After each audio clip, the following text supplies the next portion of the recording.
Imagine a warehouse where delivery trucks never stop arriving.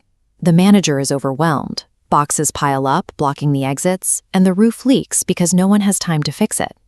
This is your body on a standard modern diet of 3 meals a day plus snacks. It is an overloaded system where new deliveries never stop, making basic maintenance impossible. Now imagine what happens when you finally lock the doors and stop the trucks. By compressing your eating into a single focused window, a protocol often called OMAD, or 1 meal a day, you allow the internal cleaning crew to begin their first shift in years. Today, we are looking strictly at the physiology of what happens when you stop eating. We're going to walk through the 23-hour timeline, hour by hour, to track the exact biological shifts that occur once you put down your fork. Choosing to wait for that single meal flips a physiological switch. This decision shifts your body from passive storage into an active, self-repairing machine. The clock starts the moment you finish your last bite. For the first 4 hours, your stomach is aggressively breaking down food. Carbohydrates are converted into glucose, flooding your bloodstream with energy, and your pancreas responds by releasing the hormone insulin. Think of insulin as a one-way valve. Energy flows into cells, then a lock engages. Energy cannot flow out. Insulin packs that excess energy tightly into the liver and muscles as glycogen. It acts like a biological wallet, easy cash but highly limited in space. As long as insulin is circulating in your blood, that one-way valve stays locked shut. Accessing stored body fat is biologically impossible during this 4-hour window. Between hours 4 and 12, the massive influx of energy from your meal clears out of your bloodstream. The busy warehouse finally quiets down, and your insulin drops back to its lowest baseline level. Because the blood sugar is dropping, your brain sends out a distress signal in the form of ghrelin, the hunger hormone. Your stomach rumbles. You might feel irritable or lightheaded.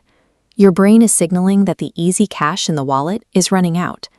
This sensation is actually the physical reality of fuel withdrawal.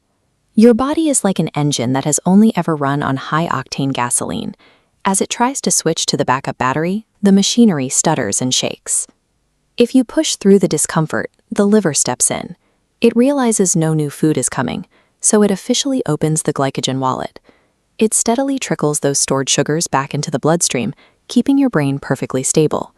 Your muscle tissue remains untouched. Instead, your liver is finally liquidating the biological cash you saved for a rainy day. Right around hour 12, those glycogen stores hit critical lows. The body now has to make a pure survival choice. It can shut down the system, or it can finally unlock the deep storage vaults. With insulin low, your biochemistry activates hormone-sensitive lipase. This enzyme unlocks your lipid storage vaults, flooding your bloodstream. Since your brain cannot burn fat directly, the liver intercepts these fatty acids, converting them into ketones, a superfuel craved by your brain. This explains the mental lift people report around hour 16. Standard glucose burns somewhat dirty, leaving behind metabolic smoke known as oxidative stress. Ketones burn incredibly clean. They produce more energy per molecule with virtually no waste, causing the brain fog to simply evaporate. This makes perfect evolutionary sense.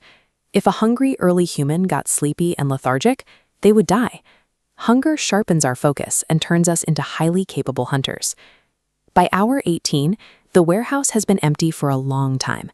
The body realizes that no new proteins are arriving from the outside, but it still needs raw materials to keep the machine running. It has to start scavenging inside its own cells. This initiates a process called autophagy, which literally translates to self-eating. Your cells hunt down damaged mitochondria and misfolded proteins. It engulfs them, dissolves them, and recycles the raw materials into fresh, pristine amino acids. It is a deep cellular repair system. Now, at hour 20, the ultimate skeptic question usually arises. Will your body begin destroying your hard-earned muscle to find energy? No, because your biology deploys a powerful countermeasure. Deep into the fast, studies show that human growth hormone, or HGH, spikes by up to 2,000%. This massive surge of HGH acts as a protective force field around your lean tissue. It tells your system to burn the fat but leave the muscle entirely alone. The logic is brilliant. Your body burns the shed full of firewood outside, your body fat, long before it decides to burn the furniture inside to heat the house. You are now approaching hour 23. Your digestive system has rested. The inflammation in your gut lining has settled. Because they have been emptied out, your cells are highly insulin sensitive. They are acting like dry, highly absorbent sponges. This is exactly why you must avoid treating your one meal as a junk food reward. Flooding a highly sensitive, zero insulin system with a massive dose of processed sugar triggers an exaggerated insulin response and a subsequent hard crash. You must treat this meal strictly as building material. Step 1 is high-quality protein, like steak or salmon, to give your body the amino acids it needs to rebuild after autophagy. Step 2 is healthy fats, like avocado or olive oil, to keep your metabolic fat-burning engine running smoothly. Step 3 is a massive volume of vegetables, to provide the specific micronutrients that prevent fatigue. If you are new to this, there is an adaptation period. Headaches during the first week are common, but they are simply a result of your kidneys dumping water and electrolytes as insulin drops. A small pinch of sea salt in your water immediately solves this. Adopting the OMAD protocol breaks the cycle of blood sugar spikes. It aligns your biology with a stable, ancestral rhythm, where hunger functions as a precise signal for cellular healing. Hunger is no longer an emergency, it is a tool.